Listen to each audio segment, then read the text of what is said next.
And in my case, when I think about the fact that Ronald Reagan was the governor of California, Richard Nixon was the president of the US, the whole apparatus of the state was set up against me.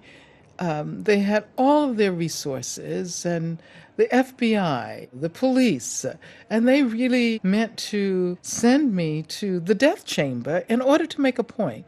It really didn't matter who I was, or it was that I was a very convenient figure to make a point that they would suppress any efforts at revolution and liberation. Mycket få har träffat henne. Hon sitter i denna byggnad, en domstolslokal strax utanför San Francisco, i källarvåningen i ett liten cell där. Detta är första gången en tv-kamera bärs in till henne. Själv verkar hon tyst och blek när hon kommer in. A year ago, the Black Panthers were much more active. You heard much more about that type of struggle. Is the time of the Black Panthers past?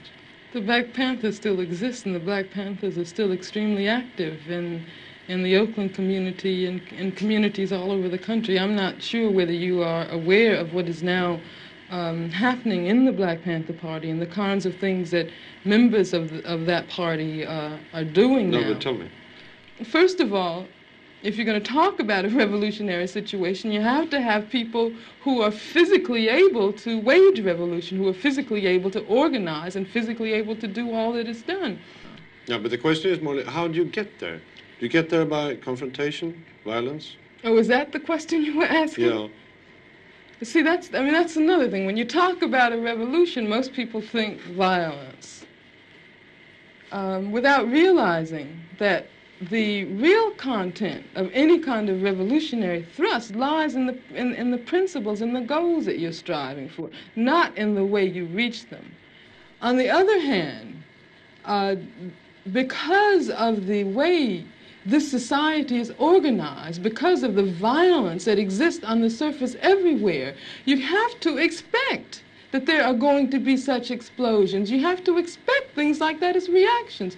If you are a black person and live in the black community all your life and walk out on the street every day seeing white policemen surrounding you, when I was living in Los Angeles, for instance, long before the situation in LA ever occurred, I was constantly stopped. No, the police didn't know who I was, but I was a black woman. And I had a natural, and they, I suppose, thought that I might be a, quote, militant.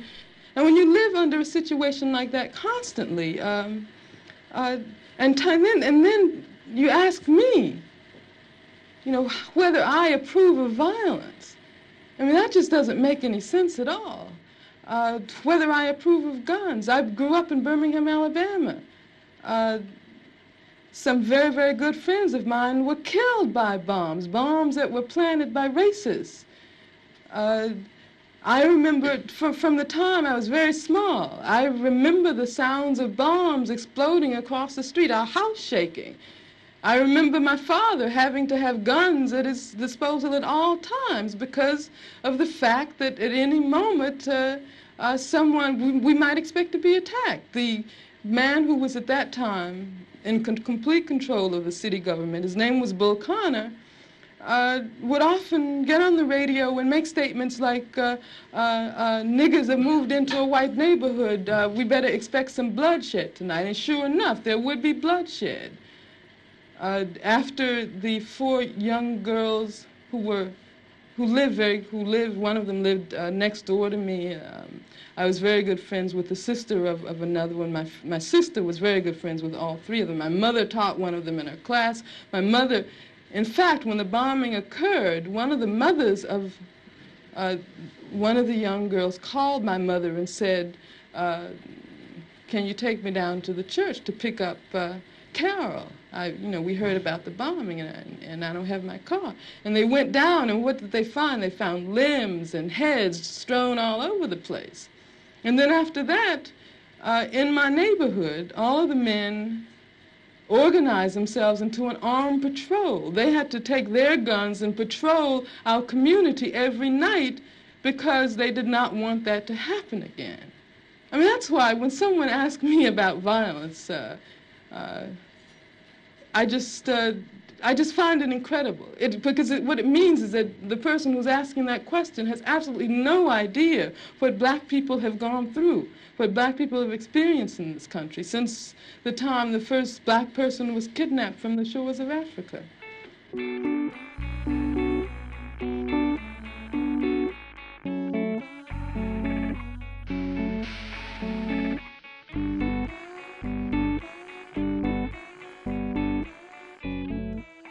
In this period, the pain to remain the same outweighed the pain to change. I see that the time period brought on an evolution, and it's contagious like hot coals. One ignites the next, and the next, and the next, and the next. When you get tired enough is when you begin to want to sacrifice everything inside of you. The fear just leaves. This is what happened in this time period.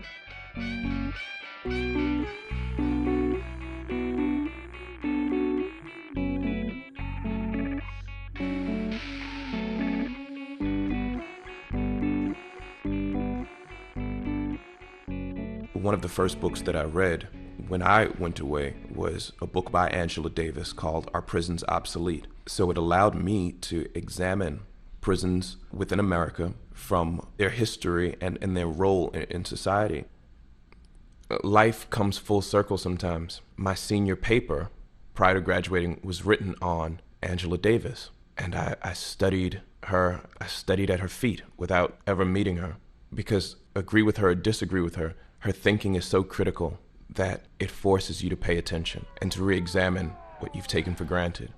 To be reintroduced to one of my childhood heroes during one of the darkest periods of my life over the course of my own incarceration was moving, inspiring, cathartic, in some ways depressing.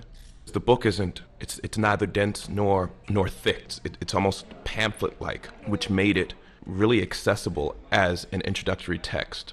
Other inmates would see me reading, and they'd come up to me and they'd say, well, John, I don't have a lot of experience with reading, and I don't do it often, but can you recommend a book? And on many, many occasions, I went into my property locker and I pulled out that book, and I made them promise to return it in the same condition that it was given. But that book was a treasure to me, and it remains a treasure. It's one of the things that I took with me when I left. In a thunderous, resounding, united voice that we have no intentions of stopping this fight until we have eradicated every single remnant of racism in this country. Until we have ended the war in Vietnam and the neo-colonialism in Africa.